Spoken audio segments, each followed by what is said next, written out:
Alors nous avons le grand plaisir et l'honneur d'accueillir ce soir, comme vous avez pu le constater tout à l'heure, le réalisateur et producteur du film Une belle course, Christian Carion. Je vous en prie.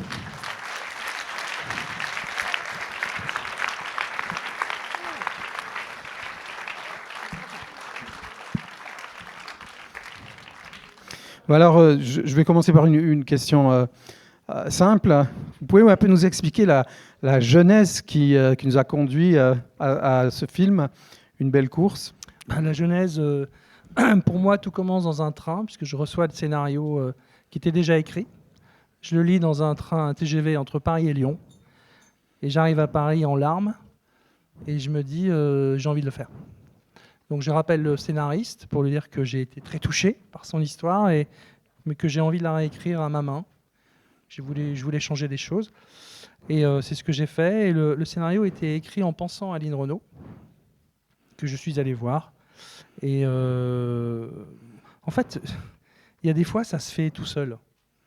La seule chose qui nous est arrivée, qui nous a posé problème, c'est qu'on était au début de l'année 2020, qu'on a commencé à préparer les choses, et puis un jour, Emmanuel Macron a pris la parole en nous expliquant qu'on était en guerre.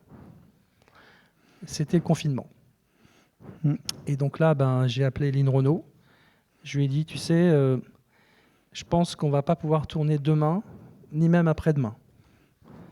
Et elle me dit, je sais, je vais attendre, mais moi, le temps ne s'écoule pas de la même manière pour moi que pour toi. Et c'était très dur à entendre. Et finalement, elle attendra 1 an. Et on a tourné le film en juin 2021, en faisant un test tous les 3 jours. Mais on a pu le faire. Très bien. Alors maintenant, comment vous avez constitué le reste du casting? Par exemple, Danny Boone, dans le rôle de Charles. Je le connaissais puisqu'on avait tourné Joyeux Noël donc ensemble, et que j'imaginais très bien Danny transportant Lynn vers cette maison pour personnes âgées. Mais je comptais beaucoup sur leur lien, leur amour l'un pour l'autre, en fait, pour avoir quelque chose de particulier dans le film. Alors Danny Boone, c'est un humoriste qui est plutôt un habitué des comédies. Est-ce qu'il a accepté de vraiment de façon très claire cette offre, ou bien? On s'en est parlé, et je lui ai dit, Danny, là, c'est pas bienvenue chez les ch'tis en taxi. Hein. Mais il dit, mais justement, je veux faire ça. Je veux accompagner Lynn à sa dernière demeure. Et il a amené énormément d'émotions. Je vous l'ai dit tout à l'heure, je crois, mais nous, sur le tournage, on pleurait. Hein. Et j'aime beaucoup comment il la dépose à l'EHPAD. Avec ces putains de vitres, portes vitrées, là. Et voilà, et tout était me semblait vrai, me semblait juste. Et je suis vraiment très ému de ce qu'il a fait. Parce qu'on n'a pas l'habitude de le voir comme ça. Et que pour moi, Danny Boone, c'est un Bourvil, c'est quelqu'un, c'est-à-dire qui est capable d'aller sur les registres de comédie, mais aussi de plus dramatique. Et il n'y en a pas beaucoup. Et lui, il a ce talent. Par rapport à... Alors, comment vous avez organisé ce tournage? Je ne sais pas comment vous procédez, si vous faites des lectures, si vous n'en faites pas. Vous pouvez nous décrire un peu comment ces deux comédiens extraordinaires ont travaillé de concert? Ils se connaissent tellement, ça ne sert à rien de faire des lectures. Non, on n'a pas fait de lecture. On s'est vu pour les costumes, séparément. Et puis ensuite, on s'est retrouvés un lundi matin. Ça commence toujours un lundi matin. Et c'était moteur, quoi. Donc c'est sur le tournage qu'on a ajusté des choses. Mais bon. Alors il y a un mystère quand même. On connaît Paris, on connaît ses embouteillages. Comment c'est possible de tourner comme ça à Paris avec un taxi de façon régulière? Parce qu'il y a quand même, qu'est-ce que c'est, les 2/3 qui se passent à l'intérieur de ce taxi et à l'extérieur. Comment vous avez procédé? Alors, en fait, on a triché. Parce que le cinéma, c'est que ça. C'est tricher pour vous faire croire que tout est vrai. On a triché au sens où le taxi, en fait, il est en studio. Moi, je ne voulais pas emmener Lynn Renaud dans une espèce de taxi de cinéma en essayant d'avancer dans un Paris. C'est une catastrophe. J'ai dit à l'équipe, on va mourir et elle avec nous. Donc non, j'ai dit on va être en studio, trouvez-moi une solution.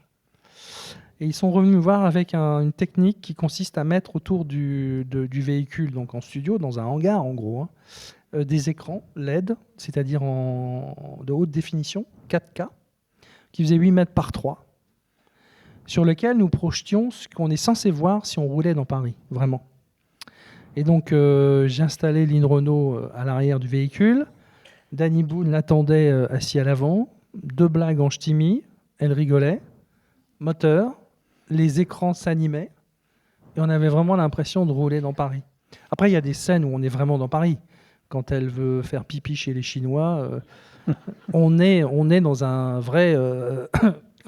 restaurant chinois dans Paris, sur le pont, où elle veut fumer une clope, assise sur le banc. Tout ça, c'est vraiment dans Paris, mais pas quand on est en mouvement.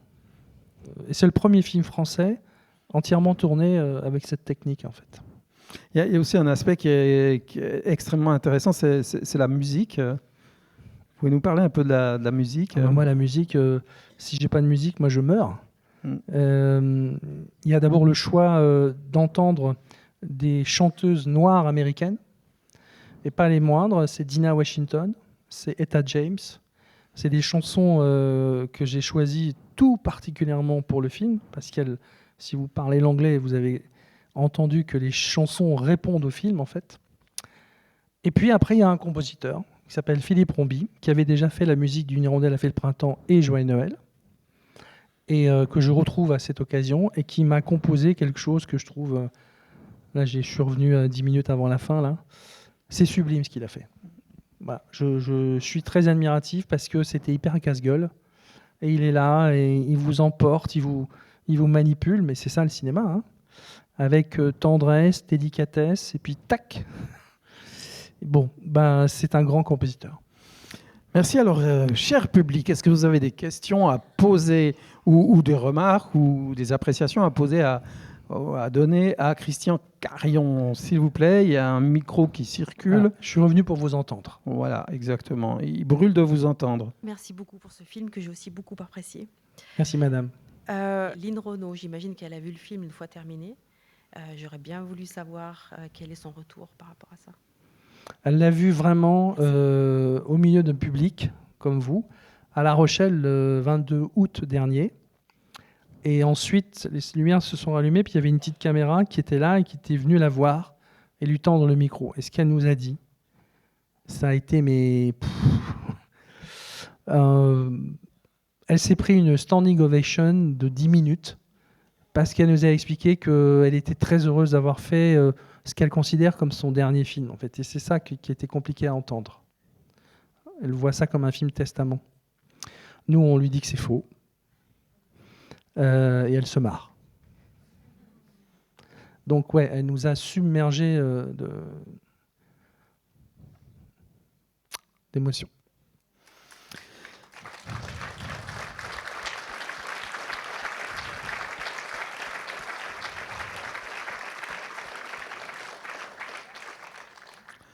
Cher public, avez-vous encore des questions, suggestions, appréciations par rapport à ce film? C'est fini, les questions? Vous voulez qu'on arrête là? Encore une? Eh ben, je vais vous dire une chose. C'est ma première soirée à Bienne. Je m'en souviendrai. Je vous remercie infiniment. Là. Mais vraiment, comme je vous l'ai dit, je suis revenu 10 minutes avant, pas pour regarder le film, mais pour vous regarder. Et j'ai vu votre émotion, j'ai vu des choses qui m'ont plu. Donc, je vous remercie de m'avoir livré quelque part votre vérité, votre façon de voir le film. C'était ça que je cherchais à faire. Donc, merci à vous. Franchement, bon retour chez vous. Et le film sort... la semaine prochaine. La semaine prochaine. Donc, le bouche à oreille, voilà. s'il vous plaît. C'est très important. C'est fondamental. Un grand merci. Vous avez été très, très généreux de votre temps. Et vous nous avez raconté plein de choses intéressantes. C'était passionnant à écouter. Merci. Et alors, on vous accueille volontiers 2 fois, 3 fois, 4 fois. C'est quoi vos projets d'ailleurs? Pour qu'on puisse se réjouir. C'est aller me coucher. Hein. Merci beaucoup. Merci encore à vous tous. Merci beaucoup. Merci.